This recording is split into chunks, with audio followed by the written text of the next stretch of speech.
يا أبا عبد الله يا أبا عبد الله. اعوذ باللہ من الشیطان الرجیم. بسم اللہ الرحمن الرحیم. الحمد للہ الذی لا یبلغ مدحتہ القائلون ولا یحصی نعماءہ العادون ولا یعدی حقہ المجتہدون. الذی لیس لصفتہ حد محدود ولا نعت موجود ولا وقت معدود ولا اجل ممدود. فطر الخلائق بقدرته ونشر الرياح برحمته. الصلاة والسلام على الرسول المسدد المصطفى الامجد المحمود الاحمد سیدنا و مولانا و مولا الکونین جد الحسن والحسین عانی ابوالقاسم محمد صلی علی محمد وآل محمد وآلہ الطیبین الطاہرین المعصومین الذین قال اللہ انما یرید اللہ لیذہب عنکم الرجس اہل البیت ویطہرکم تطہیرا.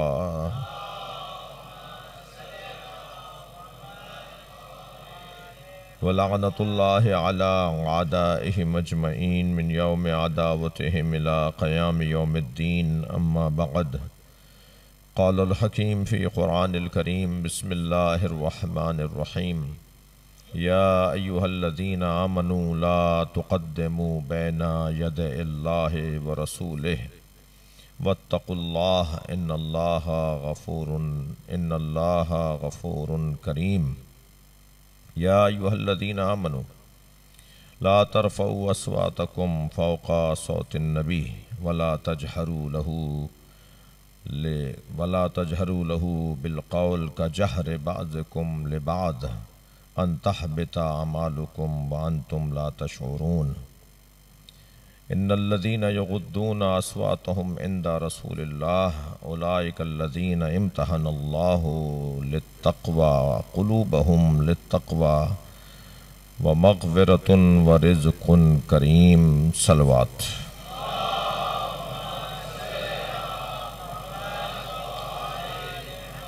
سورہ مبارکہ حجرات کا بیان ہے اور سورہ مبارکہ حجرات کی ابتدائی 5 آیتیں ادب مصطفیٰ کی رہنمائی کر رہی ہیں. اللہ چاہتا ہے کہ مؤدب رہیں مسلمان. اللہ مؤدبوں کو مہذبوں کو پسند کرتا ہے. اللہ انہیں دوست رکھتا ہے جن کے ہاں ادب اور احترام ہو. بے ادب اور ایک لفظ بولتے ہیں بدتمیز اللہ کو پسند نہیں ہے. اور جس نے نبی کا ہی ادب نہیں کیا پھر وہ کس کا کیا کرے گا؟ پھر تو سارے ہی رستے خراب ہو جائیں گے، سارے ہی رستے کھل جائیں گے اور گویا حتاکیاں اور بے حرمتیاں عام ہو جائیں گی.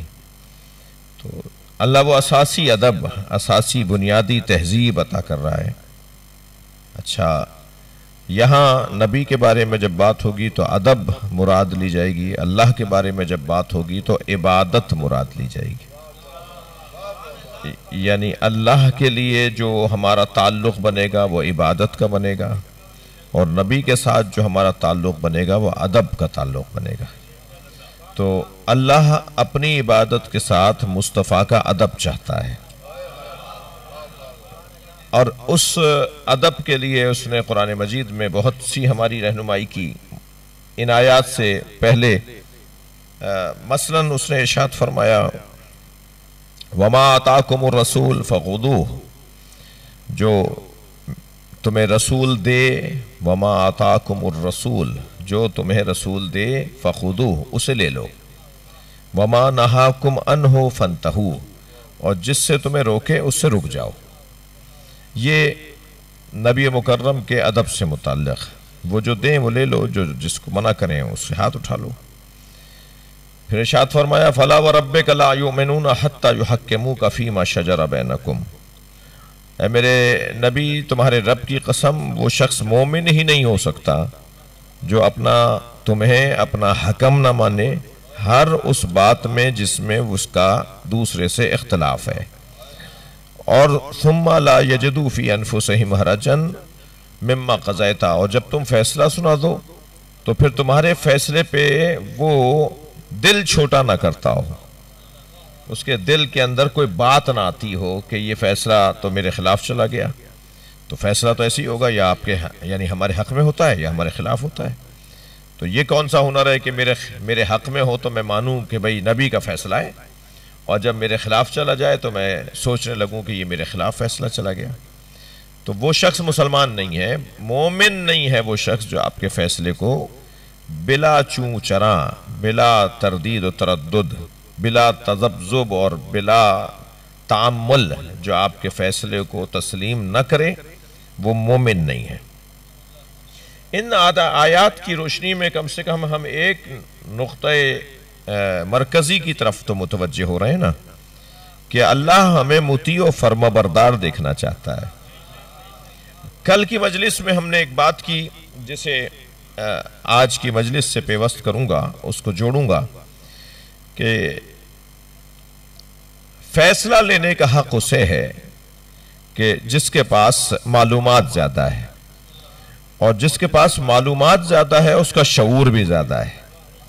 تو اگر میں یہ دعویٰ کروں کہ میں فلاں کا فیصلہ نہیں مانتا، تو گویا میں دوسرے الفاظ میں یہ دعویٰ کر رہا ہوں کہ اس کے پاس مجھ سے معلومات زیادہ نہیں ہے، میری معلومات اس سے زیادہ ہے. تو میں چیلنج کر رہا ہوں اس کے فیصلے کو، انکار کر رہا ہوں اس کے فیصلے کا. کسی کے فیصلے کو ماننا اس کا لازمہ ہے کہ اس کا علم میرے علم سے زیادہ ہو، اور علم کا زیادہ ہونا شعور کے زیادہ ہونے کی علامت بھی ہے. علم شعور کو بڑھاتا ہے. کل ہم نے عرض کیا تھا کہ ہر چیز کا ایک ظرف ہے، مگر علم کا ظرف علم ہی کا ہے، وہ علم کے اضافے سے خود بخود بڑا ہوتا چلا جاتا ہے. یعنی کبھی ایسا نہیں ہوگا کہ علم کا ظرف یہ کہے کہ بس اس کے علاوہ اور نہیں چاہیے، پر ہو گیا ہے، اب ضرورت نہیں ہے، بہت علم ہو گیا اب ضرورت نہیں ہے. ہمیشہ اس ظرف میں آپ بھرتے رہیے، یہ خود بخود بڑا ہوتا رہے گا، اور کہیں جا کر یہ نہیں آواز آئے گی کہ مجھے اور نہیں چاہیے. بلکہ حدیث نے تو ایک لفظ استعمال ہوا حدیث میں کہ جو ہمارے ہاں آج کل ذرا مانوس نہیں ہے، اس لیے میں مائک پر بولوں اور اسے آدھا کوئی کلپ بنا لے تو ایک اور نئی مصیبت کھڑی ہو جائے گی. حدیث کہتی ہے طالبان لا یشبان. جلدی سے اس لیے بولا ہے میں نے. صلوات پڑھیں ذرا محمد و آل محمد.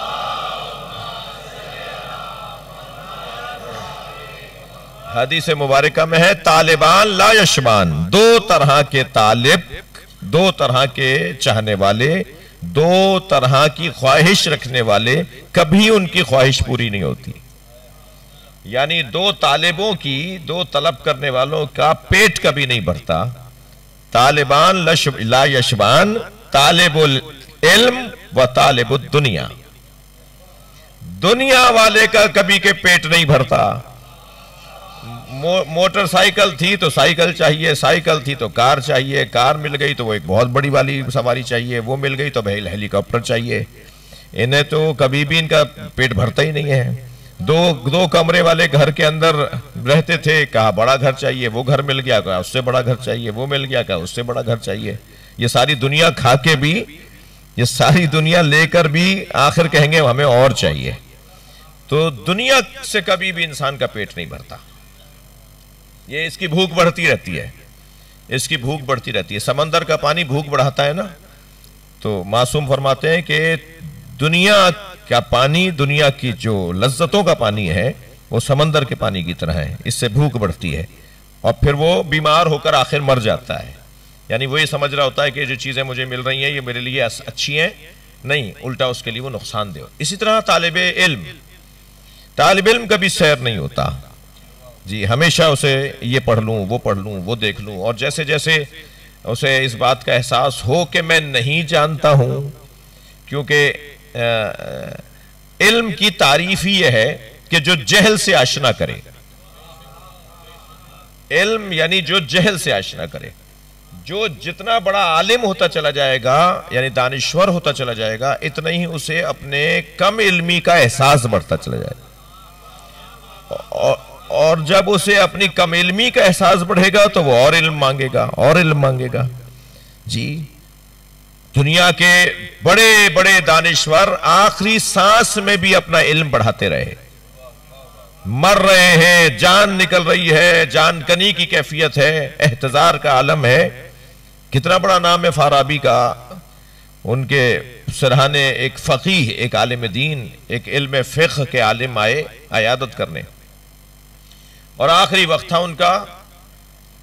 طبیبوں نے جواب دے دیا تھا کہ کسی بھی وقت ان کی سانس اکھڑے گی اور یہ چلے جائیں گے۔ تو ان سے کہنے لگے کہ خواتین کے جو ماہانہ احکامات ہیں اس میں اگر کسی کے ساتھ ایسا ہو تو اس کا کیا حکم ہے؟ انہوں نے مسئلے کا حل بتا دیا۔ تو مسئلے کا حل بتانے کے بعد وہ کہنے لگے حضور آپ ایک تو مرد، پھر آپ کی طبیعت ایسی ہے کہ شاید کسی بھی وقت آپ ہم سے رخصت ہو جائیں، یہ آپ کا مسئلہ بھی نہیں ہے، بڑھاپا بھی ہے، مرد بھی ہیں، عورتوں کے مسئلے ہیں، یہ آپ نے کیوں پوچھا؟ تو جواب سننے کا ہے، جواب ہمارے لیے ایسا رہنما جواب ہے۔ انہوں نے جب یہ کہا نا کہ آپ کا تو یہ مسئلہ نہیں، آپ کیوں پوچھ رہے؟ تو جواب سنیں، جواب میں کہتے ہیں مجھے بتائیے، وہ پوچھتے ہیں ان سے مجھے بتائیے جان کر مروں بہتر ہے یا جاہل مروں بہتر ہے؟ جی صلوات پڑھنا ذرا محمد و آل محمد پر۔ جی کون تھا کون تھا کون تھا؟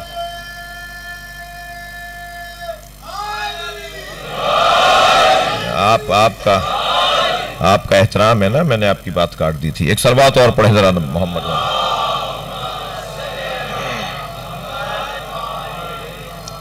تو عزیزو گفتگو ہماری بہت روشن ہے کہ جو مؤدب لوگ ہوتے ہیں انہیں عظمتیں ملتی ہیں، انہیں ترقیاں ملتی ہیں۔ میں آپ جوانوں سے، بچوں سے، خاص طور پر جو مجھے سن رہے ہیں، مجھے ابھی رستے میں عرفان بھائی بتایا کہ اس سگنل تک لوگ ہوتے ہیں، گاڑیاں ہوتی ہیں، تو اتنی بڑی تعداد میں ماشاءاللہ شرکت ہے۔ اللہ آپ سب کے رزق اور عزت میں اضافہ فرمائے۔ اور یہ جو ہماری شرکت ہے، یہ جو ہم حاضر ہو رہے ہیں، یہ بھی ادب اور احترام کا مظاہرہ ہے۔ ہم ایک محسن انسانیت کو سلام کرنے آ رہے ہیں، ہم ایک ایسی شخصیت کا ادب اور احترام کرنے آ رہے ہیں کہ جس نے بلا مذہب و مسلک، بلا دین و تفریق دین و دھرم، بغیر کسی زبان اور لسان کے فرق کیے بغیر، اس شخصیت نے اقدار کے تحفظ کی خاطر اپنا سارا گھر قربان کر دیا۔ اور اقدار میں، تہذیب میں ایک حسین ترین عنوان تہذیب کا ہے ادب، احترام۔ دیکھیے دو کام اللہ نے روکے ہیں کہ یہ کام نہ کرو، یہ کام نہ کرو، اور ایک کام بتایا ہے کہ یہ کام کرو۔ ہمارے ہاں نہ کرو کا تو پیغام دیا جاتا ہے، کیا کریں یہ نہیں بتایا جاتا۔ فلاں چیز نہیں کھاؤ، فلاں چیز نہیں کھاؤ، فلاں جگہ نہیں جاؤ، تو پھر کہاں جائیں؟ جو بہترین مربی ہوتا ہے، جو واقعی مربی اور استاد ہوتا ہے، وہ کوئی چیز اگر روکتا ہے تو اس کی جگہ کسی اور چیز کو بتاتا بھی ہے کہ یہ نہیں کرو تو یہ کرو۔ ہم اگر اپنے بچوں سے یہ کہتے رہیں گے بیٹا یہ نہیں کرو اور وہ نہیں کرو، تو یہ تربیت کے اندر کمزوری ہے۔ ہمیں یہ نہیں کرو، یہ نہیں کرو کے ساتھ اپنے بچوں کو بتانا ہوگا کہ پھر یہ کرو۔ اگر اس کا ہم نعم البدل اسے نہیں دیں گے، اس کا جواب، اس کو بدلہ نہیں دیں گے، کچھ اور اس کے جگہ پر نہیں رکھیں گے، تو وہ اپنے ہاتھ کا بنائے گا اور پھر شاید کوئی اپنا نقصان کر لے۔ یہاں اللہ نے کہا لا تقدموا بین ید اللہ ورسولہ، اللہ اور اللہ کے رسول کے آگے نہ بڑھو۔ لا ترفعوا اصواتکم فوق صوت النبی ولا تجہروا لہ بالقول کجہر بعضکم لبعض، اونچی آواز میں نبی سے بات نہیں کرو، ایسے نہیں بولو جیسے آپس میں ایک دوسرے کے ساتھ بولتے ہو۔ تو پھر کیا کریں، کیا ہونا چاہیے؟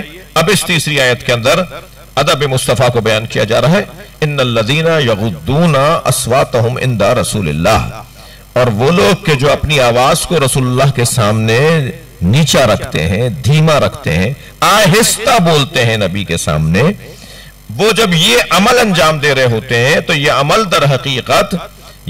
در حقیقت اولئک الذین امتحن اللہ قلوبہم للتقوی، ان کا یہ کام ان کے تقوی قلبی کی نشانی ہے، یعنی دلی طور پر وہ لوگ وہ ہیں کہ جو متقی ہیں۔ متقی اونچے پائچے کر کے چلنے کو نہیں کہا جاتا، ہاتھ میں تسبیح لے لینا متقی ہونے کا لازمہ نہیں ہے، پیشانی پہ سجدے کا نشان آ جائے تو یہ بہت بڑا متقی ہے، یہ ضروری نہیں ہے۔ کیا معلوم یہ حلیے رکھنے والا متقی تو بالکل ہی نہ ہو، بلکہ اللہ کے نزدیک مغبوض اور مغضوب بن جائے۔ متقی ہونے کے لیے حلیے اپنانے کی ضرورت نہیں ہے، دل بتاؤ کہ کہاں جھکتا ہے۔ اگر تمہارے دل میں اپنے بڑے کا احترام ہے، اور بڑا بھی کون؟ ہمارے ہاتھ کا بنایا وہ بڑا نہیں، جسے اللہ نے بڑا بنایا ہے۔ ہمارے ہاتھ کا بڑا بنایا ہوا کل ہمیں بند گلی میں لے جا کے کھڑا کر دے گا، کل ہمیں پشیمانی کا سامنا کروائے گا، کل ہم ہی نادم ہو جائیں گے کہ ہم نے اسے بڑا کیوں بنایا۔ اس لیے کہ جسے ہم بنائیں گے تو ہم اپنے جیسے ہی تو بنائیں گے نا۔ ہم خود کیوں نہیں بڑے بن گئے اگر ہم بڑا بنا سکتے ہیں کسی کو؟ اللہ نے جسے بڑا بنایا ہے اس کا ادب اور احترام کرنا یہ تقوی قلبی کی علامت ہے۔ اس آیہ کریمہ میں تفسیر سن رہے ہیں آپ اس سے، اس آیہ کریمہ میں اللہ نے ایک لفظ استعمال کیا ہے یغضون۔ عربی میں ایک لفظ استعمال ہوتا ہے غز اور ایک لفظ استعمال ہوتا ہے غمز۔ غز اور غمز، غز کے معنی ہے آنکھوں کو جھکانے کے، اور غمز کے معنی ہے آنکھوں کو بند کرنے کے۔ آنکھیں جھکانے میں ادب کا پیغام ہے، آنکھیں بند کرنے میں نظر انداز کرنے کا پیغام۔ دیکھیں کیا معمولی سے فرق کے ساتھ مفہوم میں کتنا فرق آ رہا ہے۔ ایک صلوات پڑھ ذرا اور نبی کی ذات پر۔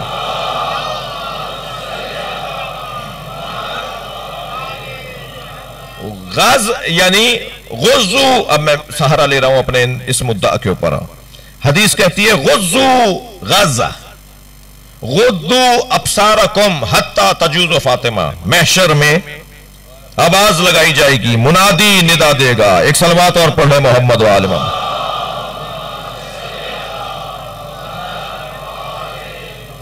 منادی ندا دے گا اپنی آنکھوں کو جھکاؤ، حتی تجوز فاطمہ، فاطمہ کی سواری آ رہی ہے۔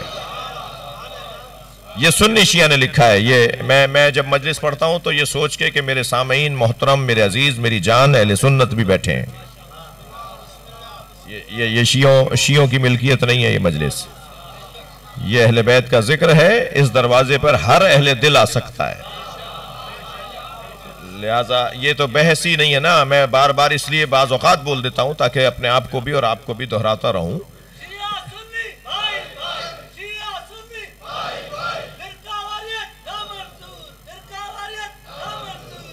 صلوات پڑھ لیں گے محمد والے۔ کچھ نعرے کچھ سیاسی جلسوں کے رنگ میں ہیں، اور مجلسوں کے جو نعرے ہوتے ہیں ان کا انداز کچھ اور ہوتا ہے۔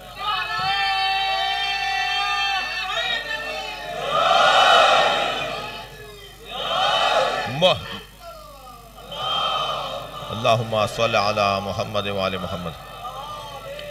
محبتوں کے فروغ کے لیے اور مسلمانوں میں وحدت کے لیے، اس دعا کی قبولیت کے لیے بلند تر صلوات۔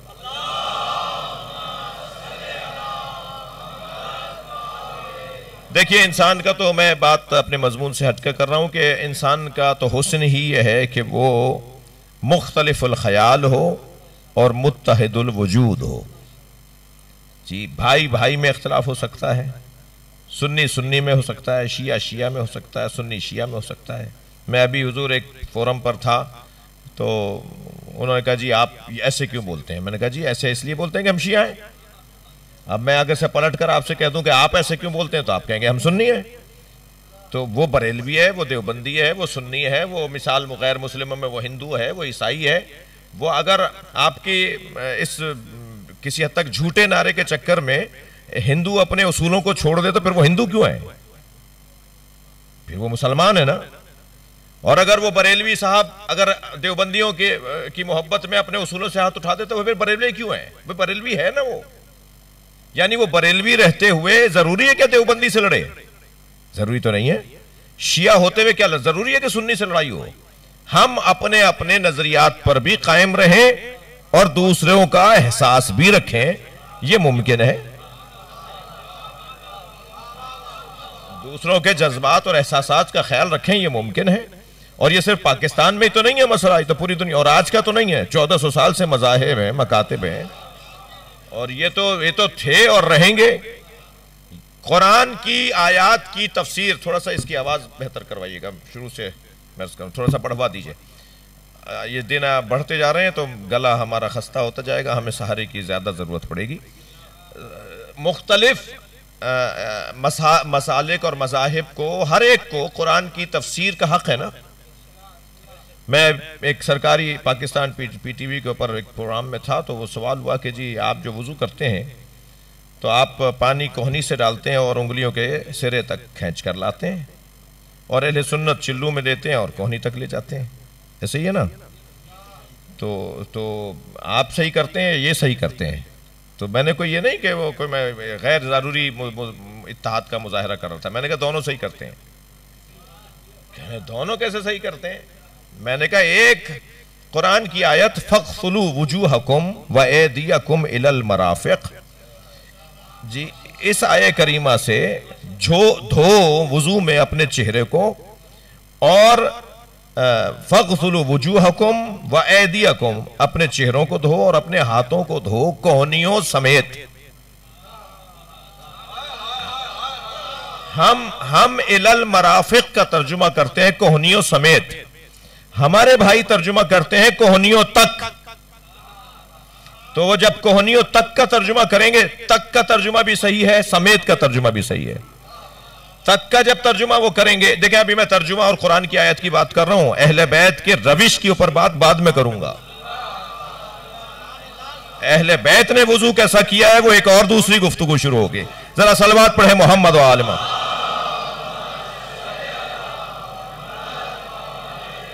مگر قرآن کی اسی آیت سے فَاغْسِلُوا وُجُوهَكُمْ وَأَيْدِيَكُمْ إِلَى الْمَرَافِقِ، جو الہ ہمارے بھائی لیتے ہیں انتہا کے معنی میں، تو وہ یہاں سے شروع کریں گے، یہاں لے آئیں گے. ہم سمیت کے معنی میں، ماء کے معنی میں لیتے ہیں، مائیت کے معنی میں لیتے ہیں، تو ہم اسے شامل کرتے ہیں. یعنی یہاں سے دھوئیں گے اور ہاتھ، تو رائج طریقہ. اور اہل بیت نے کیسے وضو کیا، وہ پھر اس پہ گفتگو ہوگی کہ اہل بیت نے وضو ایسے کیا. لیکن آیت تو وہی ہے نا قرآن کے اندر وضو کی آیت، جس سے میرا سنی بھائی وضو کر رہا ہے، جس سے میں شیعہ وضو کر رہا ہوں.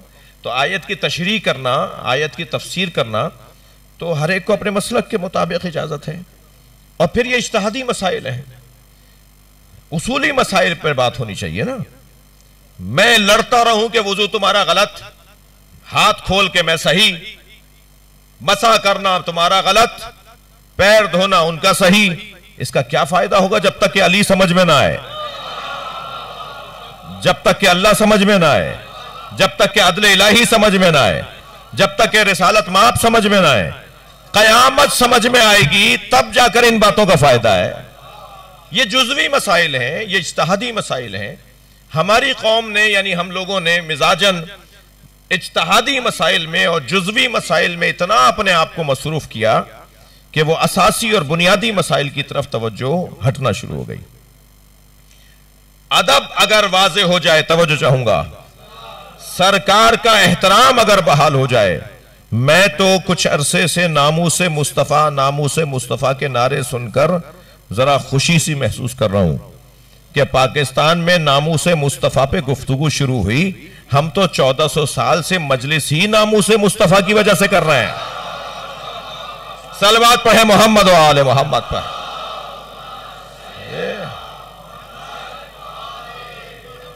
کربلا کا مارکا، کربلا کا مسئلہ ہی ناموس مصطفیٰ کا ہے.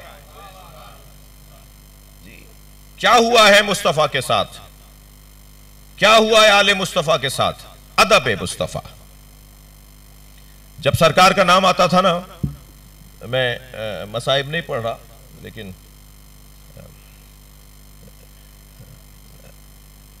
جب سرکار کا نام آتا تھا، امام جعفر صادق علیہ السلام،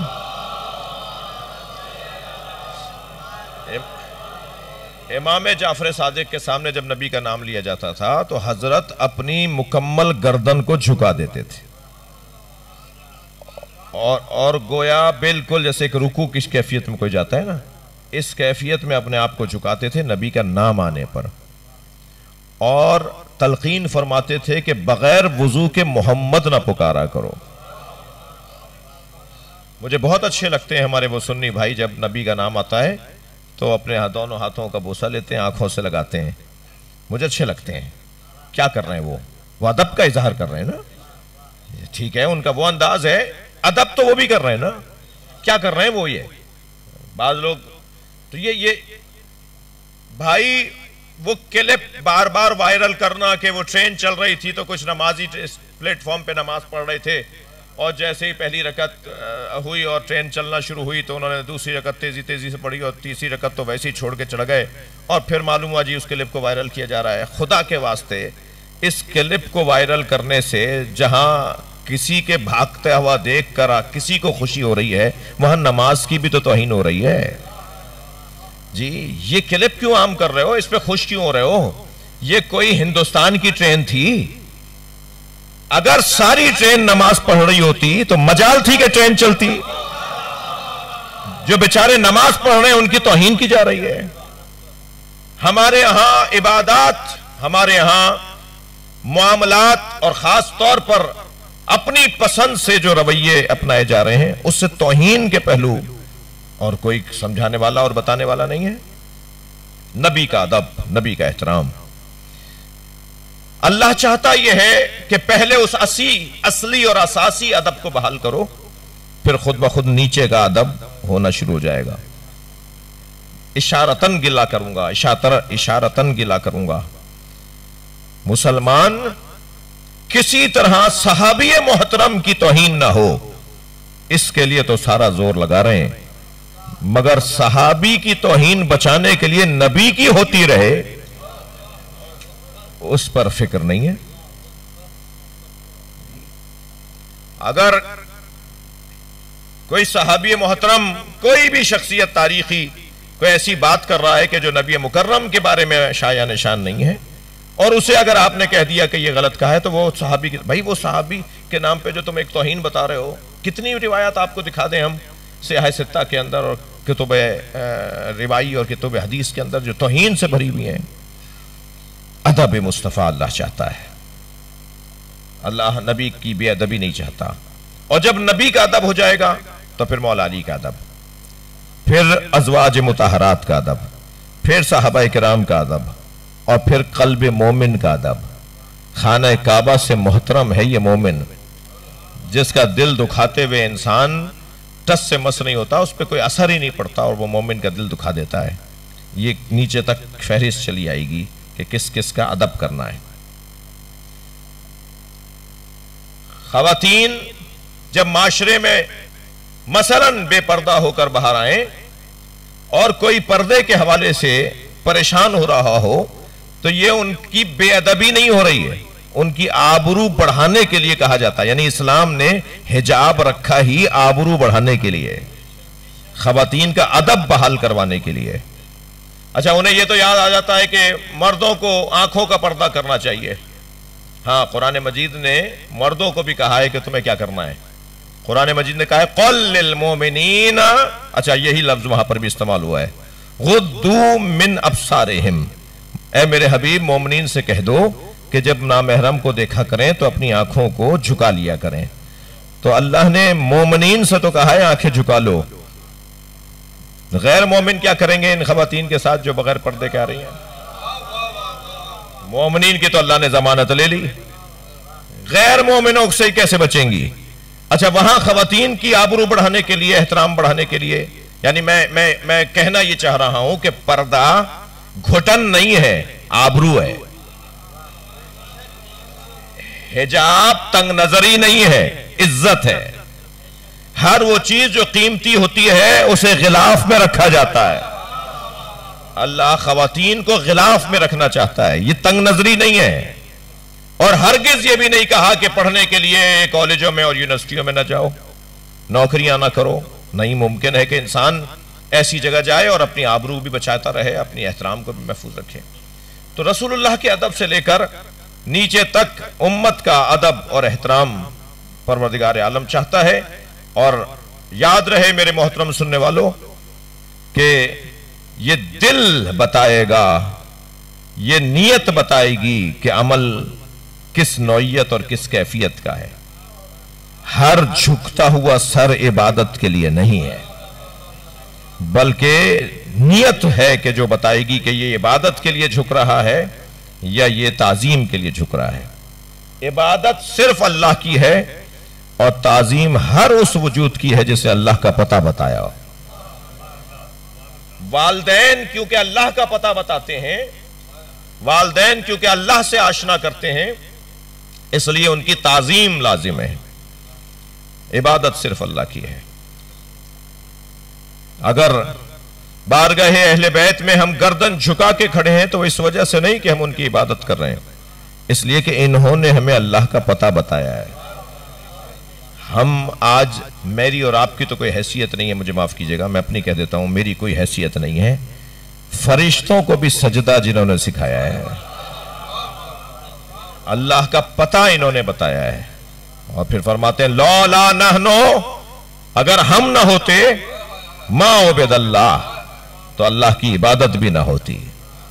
اللہ کی عبادت کا سلیقہ طریقہ بھی ہم نے بتایا ہے۔ خود جبریل امین نے جب مولا علی کا احترام کیا تو سرکار نے پوچھا جبریل تم اس جوان کے لیے کھڑے ہوئے ہو؟ کہا یا رسول اللہ یہ جوان ہی نہیں ہے، یہ علی میرا استاد ہے۔ کہا علی نے تمہیں کیا سکھایا ہے؟ اچھا یہ پیغام استاد کا احترام، علی نے تمہیں کیا سکھایا ہے؟ کہا یا رسول اللہ ہینما خلقنی اللہ، جب اللہ نے مجھے خلق کیا فتحیرت، تو میں حیران تھا کہ مجھے اب کرنا کیا ہے، کہ اچانک عالم انوار سے ایک آواز آئی من انتا و ما انا، اور آواز وہ اللہ کی تھی کہ تم کون ہو اور میں کون ہوں۔ تو کہتے ہیں جبریل کہ میرے پاس جواب نہیں بن پا رہا تھا کہ میں اللہ کو کیا جواب دوں کہ میں کون ہوں اور تو کون ہے۔ تو فجاء ھذا الرجل، تو یہ علی ایک مرتبہ عالم انوار سے باہر آئے اور مجھے کہا پریشان نہ ہو، کہہ دو انت رب العالمین وانا عبدک اسمی جبرائیل، تو رب العالمین ہے اور میں تیرا بندہ ہوں، میرا نام جبرائیل ہے۔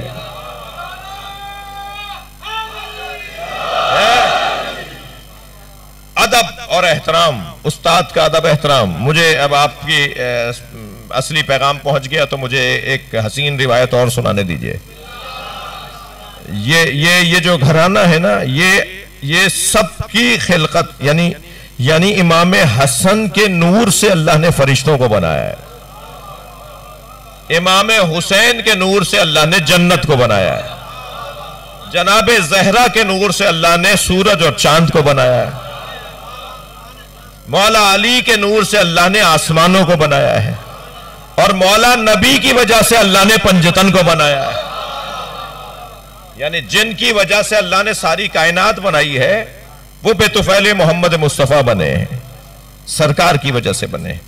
تو سرکار کا ادب سب سے پہلے مولا علی کرتے نظر آئیں گے، امام حسن، امام حسین، اور آپ ذرا ان ادب کے جلووں کو محسوس کریں کہ جب چادر میں سرکار تشریف لے کر آئے اور بی بی سے فرمائے انی اجد فی بدنی ضعفا، میں اپنے بدن میں ضعف محسوس کر رہا ہوں، ایتینی بالکسائل یمنی، مجھے چادر یمنی لا کے دے دیں۔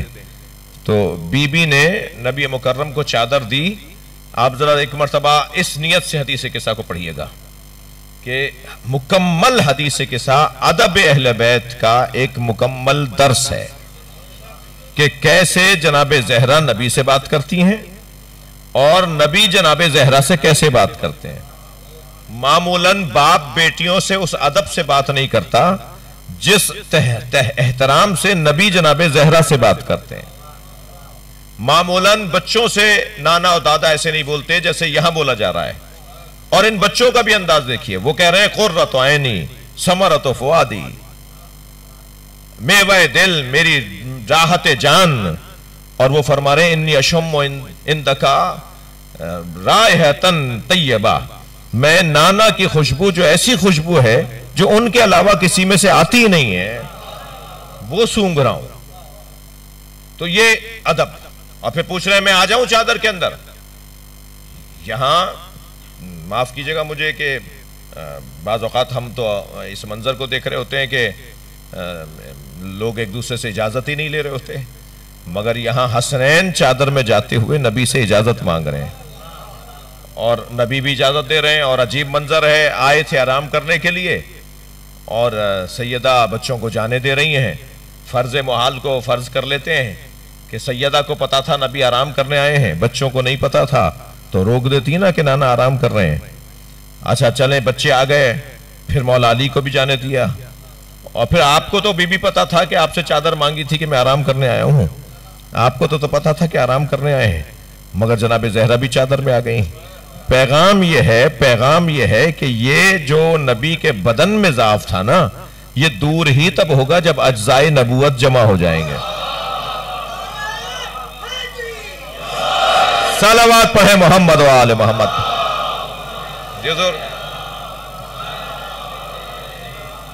اور اسی لیے سیدہ فرماتی ہیں فَلَمَّ اكْتَمَلْنَا جَمِيعًا، جب ہم سب جمع ہو کر کامل ہو گئے، ہم جب کامل ہو گئے تب پیغمبر اکرم نے فرمایا ہَؤُلَاءِ أَهْلُ بَيْتِي وَخَاصَّتِي وَحَمَّتِي لَحْمُهُمْ لَحْمِي وَدَمُهُمْ دَمِي يُعْلِمُنِي مَا يُعْلِمُهُمْ وَيَحْضُنُنِي مَا يَحْضُنُهُمْ أَنَا حَرْبٌ لِمَنْ حَارَبَهُمْ وَسِلْمٌ لِمَنْ سَالَمَهُمْ. جو ان سے لڑے وہ مجھ سے لڑتا ہے، جو ان سے پیار کرے وہ مجھ سے پیار کرتا ہے. ان کا گوشت میرا گوشت ہے، ان کا خون میرا خون ہے، یہ مجھ سے ہیں اور میں ان سے ہوں. یہ ادب، یہ احترام نبی چاہتے ہیں. پھر میرے بچوں جوانوں میں ایک جملہ کہنا چاہوں گا، اگر مسلمان نبی کا احترام نہیں کرے گا تو غیر مسلموں سے خاکے بنانے پر احتجاج نہ کرو. اگر ہمارے معاشرے کے اندر ہی نبی کا احترام نہ ہو اور نبی مکرم سے متعلق بے ادبیاں مسلمانوں کے درمیان نظر آئیں تو پھر کسی اور سے کیا گلہ و شکوہ ہے. یہ مجلسیں اس وجہ سے بھی ہم نے اور آپ نے بپا کی ہیں کہ تجدید عہد کریں، نبی کے گھرانے کا ادب کریں، احترام کریں. ناموس مصطفیٰ کو کربلا میں پیاسا مار دیا. نبی کی گود میں بیٹھنے والی زینب، نبی کے شانے پر بیٹھنے والا حسین، نبی مکرم کی زبان چوسنے والے امام حسین، وہ کربلا کے میدان میں اپنے بچوں کے ساتھ جمع ہیں اور گھیر کر مارا ہے آل رسول کو اور تکبیریں کہہ کر ذبح کیا ہے حسین. اللہ اکبر بول کر امام حسین پر تیر پھینکا ہے. جی یہ جو امام حسین نے عصر عاشور نماز جماعت پڑھی ہے نا، یوں تو ہر نماز امام حسین نے اپنے خیمے میں پڑھی، مگر یہ عاشور کی نماز امام حسین نے میدان میں پڑھی ہے. اس کا شاید ایک سبب یہ رہا ہوگا تاکہ وہ 1% بھی گمراہی میں خون نہ بہائے، جہالت میں تیر نہ چلائے، اس پر واضح ہو جائے کہ حسین ہے کون. اور ہوا ایسا، وہ آپس میں کہنے لگے ہمیں تو بتایا تھا حسین نماز نہیں پڑھتے. مولا علی شہید ہوئے تھے مسجد کوفہ میں تو شام والے کہہ رہے تھے علی مسجد میں کیوں مارے گئے، علی تو نماز ہی نہیں پڑھتے. یہ اہل بیت کے لیے ماحول بنایا گیا. میں صرف اشارہ کروں گا، جب نبی کی رحلت کے بعد مولا کائنات کے ساتھ جو کچھ ہوا تو مولا نے ایک بڑی شخصیت کو، جو اس وقت کی بڑی شخصیت قرار پائی تھی، مولا علی نے انہیں اپنے گھر بلایا اور گھر بلانے کے بعد ان سے کہا کہ یہ کیا ہوا. تو انہوں نے کہا کہ ایسا ماحول ہو گیا تھا اور کچھ اس کا جواب دیا. تو ان کی پشت جس طرف تھی، مولا علی کا رخ جہاں تھا، تو مولا علی نے فرمایا ذرا مڑ کر دیکھیے کون بیٹھا ہوا ہے. تو جب وہ مڑے تو نبی بیٹھے تھے. مولا علی کے گھر جب اس شخصیت کو بلا کر میری بات پہنچ رہی ہے تو مولا نے فرمایا ذرا مڑ کے دیکھیے. اب جو انہوں نے مڑ کے دیکھا تو ان کی پشت پہ نبی بیٹھے تھے، یعنی مولا کا رخ جہاں تھا بلا تشبیہ وہاں نبی تشریف فرما تھے. جیسے ہی وہ مڑے تو ادب کرنے کے لیے اٹھے نبی کو دیکھ کر، تو انہوں نے کہا وہیں رک جاؤ. تم نے میرے علی کے ساتھ کیا کیا؟ یہ طویل روایت ہے، میں کیونکہ مائک پہ بات کر رہا ہوں صرف اشارہ دے رہا ہوں. تو جب یہ واپس گھر آئے اور انہوں نے اپنے بعض دوستوں کو بتایا کہ مجھے تو علی نے اپنے گھر میں نبی سے ملوا دیا، اپنے گھر میں نبی سے ملوا دیا. تو وہاں ایک اور صاحب بیٹھے تھے، انہوں نے کہا تمہیں نہیں پتا بنی ہاشم جادو بھی کرتے ہیں؟ جب کٹا ہوا سر قرآن پڑھتا تھا نا تو جنہیں یہ کہہ کر لائے تھے نا مارنے کے لیے کہ یہ تو باغی ہو گئے ہیں، یہ تو معاذ اللہ دین سے پھر گئے ہیں، یہ معاذ اللہ نماز ہی نہیں پڑھتے ہیں، تو انہیں کیسے سمجھاتے کہ یہ سر قرآن پڑھ رہا ہے؟ تو ان میں سے بعض نے ایک دوسرے سے کہا کہ یہ جادو کرتے ہیں. میں سوال آپ سے میں پوچھ لیتا ہوں نا، ایسے ایسے منظر دیکھنے کے بعد ان لوگوں نے توبہ کیوں نہیں کی؟ ایسے ایسے منظر دیکھنے کے بعد جب جناب زینب نے جب بیوی کو شام کے دربار میں لے جا رہے تھے اور زینب نہیں جانا چاہ رہی تھی، قیامت کا منظر تھا وہ. جی اندر سے آواز لگی تھی زینب کو دربار میں لایا جائے. بڑا سخت منظر تھا جناب زینب کے. تو اس وقت میں جناب زینب نے فرمایا تھا میں اس دربار میں نہیں جاؤں گی. تصور جب کرتے ہیں تو حالت غیر ہوتی ہے. جب سیدہ نے فرمایا نا میں اس دربار میں نہیں جاؤں گی اور کچھ لوگوں نے تعزیانہ اٹھایا تو اس وقت جناب زینب نے فرمایا تھا اسکتی خاموش. جب بی بی نے وہ جو آوازیں لگ رہی تھی، بے ادبیاں ہو رہی تھیں، بدتمیزیاں ہو رہی تھیں، اس وقت جناب زینب نے فرمایا خاموش. تو جیسے ہی بی بی نے فرمایا خاموش تو جس گھوڑے کا پیر اٹھا تھا نا وہ فضا میں اٹھا رہ گیا. جس اونٹ کے گلے میں بندھی گھنٹی گھوم کر کہیں گئی تھی وہیں رک گئی. جو جہاں دیکھ رہا تھا وہیں دیکھتا رہ گیا. بی بی زینب نے پوری کائنات کو ایک مرتبہ منجمد کر دیا تھا. یہ معجزہ جناب زینب کا. اس منظر کو دیکھ کر امام سجاد نے فرمایا تھا پھوپھی اماں آپ عالمہ غیر معلمہ ہیں. پھوپھی اماں یہ آپ کو بتایا گیا تھا کہ یہ ہوگا. یعنی بی بی زینب وہاں قیامت لا رہی تھی، سب ختم کر دیتی علی کی بیٹی.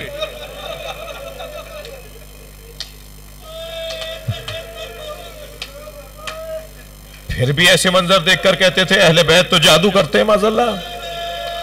تمہیں پتا نہیں ہے بنی ہاشم کے اہل بیت نہیں بنی ہاشم کے ہاں جادو کیا جاتا ہے. جو نبی کو کہا جاتا تھا معاذ اللہ قرآن میں ہے نا، نبی کو کہا جاتا تھا یہ جادو کرتے ہیں اور قرآن نے پھر دفاع کیا سرکار کا. ایسے ایسے معجزے دیکھنے کے بعد بھی لوگ نہیں مان رہے تھے. آخر کیوں نہیں مان رہے تھے؟ آنکھیں نہیں تھی ان کی. جی ایک ابن ربی نامی صحابی ہے، کہتا ہے کہ میں شام میں ایک سرائے میں ٹھہرا ہوا تھا تو شادیانے بجنے کی آوازیں آئیں، ڈھول تاشے بین باجے شہنائیوں کے بجنے کی آوازیں آئیں، رقص اور طرب کی آوازیں آئیں، ناچنے گانے کی آوازیں آئیں، جیسے خوشی کا ماحول ہو. تو کہتے ہیں کہ میں اپنے حجرے سے نکلا اور برابر میں ٹھہرے ہوئے حجرے میں ایک مسافر سے میں نے پوچھا آج مسلمانوں کی کوئی عید کا دن تو نہیں ہے؟ یہ آج مسلمان خوشی کیوں منا رہا ہے؟ تو اس نے کہا نہیں عید تو نہیں ہے مگر کربلا میں ایک باغی کو مارا ہے اور اس کے بچوں کو اسیر بنا کے لائے اور اس جنگ کے جیتنے پر خوشی منائی جا رہی ہے. اجر و کمال اللہ، اجر و کمال اللہ. وہ کہتا ہے مجھے سمجھ میں نہیں آیا کہ آخر وہ کون باغی تھا جیسے مارا ہے پھر خوشی منائی جا رہی ہے.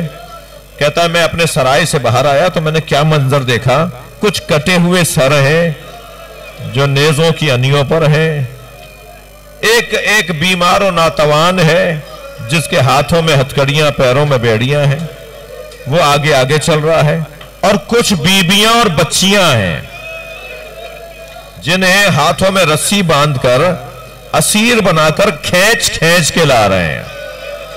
وہ کہتا ہے مجھے سمجھ میں نہیں آ رہا تھا کہ یہ کون لوگ ہیں. کہتا ہے بس مجھے یہی سمجھ میں آیا کہ وہ جو آگے آگے چل رہے ہیں جن کے ہاتھوں میں ہتھکڑیاں بیڑیاں ہیں ان کے پاس میں گیا اور میں نے کہا تم نے کربلا میں کیا کیا تھا جو تمہارے بڑوں کو کربلا میں مارا اور تمہیں اسیر بنا کر لے آئے؟ تو یہ ابن ربی کہتا جب میں نے ان سے پوچھا نا تم نے کیا کیا تھا، تو ان کی گردن جھکی ہوئی تھی، انہوں نے سر اٹھایا اور مجھے دیکھ کر کہا ابن ربی تم تو شام کے رہنے والے نہیں ہو، نام لیا، تم تو شام کے رہنے والے نہیں ہو، تم تو بصرے کے رہنے والے ہو۔ وہ کہتا ہے میرے ہاتھ پیر کانپنے لگے، یہ میرے نام سے مجھے کیسے جانتے ہیں؟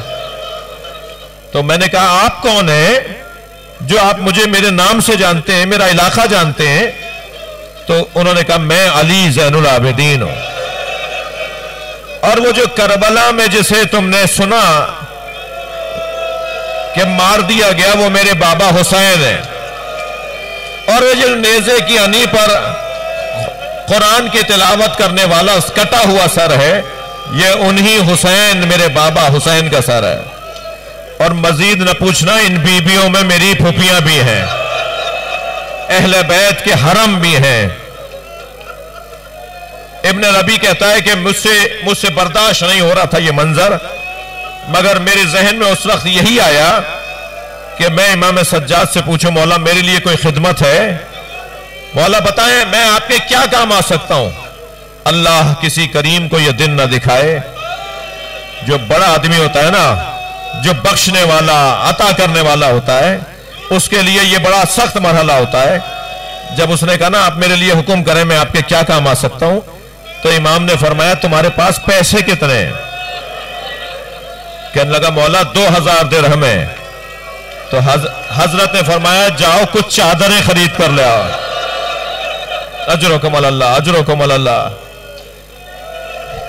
ابن ربی کہتا ہے کہ میں گیا اور میں نے بازار سے چادریں خریدی اور امام کی خدمت میں آیا تو امام نے فرمایا یہ بیویوں کو جا کے دے دو۔ پھر میں امام کے پاس آیا، مولا مجھے حکم کرے کہ میں کیا کر سکتا ہوں؟ کہا کہ دیکھو یہ جو لوگ یہاں جمع ہیں نا، یہ آگے چلے جائیں گے اگر ان سروں کو آگے لے جایا جائے۔ یہ جو نیزے اٹھائے ہوئے لوگ ہیں یہ پیسے چاہتے ہیں دربار میں سے، یہ جب سر لے کے جائیں گے انہیں انعام ملے گا، پیسہ ملے گا، تو انہیں کہو کہ کچھ پیسے لے لو، سر آگے لے جاؤ تاکہ لوگ سروں کو دیکھیں، میری ماں بہنوں کی طرف نہ جائیں۔ بڑا سخت مرحلہ تھا۔ ابن ربی کہتا ہے کہ کچھ لوگوں نے وہ رقم لی، کچھ نے نہیں لی۔ ابھی یہ منظر گزر رہا تھا کہ اچانک میں نے دیکھا کہ بیویوں کے رونے کی آواز آئی۔ مجھے پریشانی ہوئی کہ آخر کسی نے کوئی تکلیف پہنچائی ہے، تو کیا دیکھا کہ ایک شخص حسین کو پتھر مار رہا ہے، امام حسین کی پیشانی پر پتھر لگا جا کے۔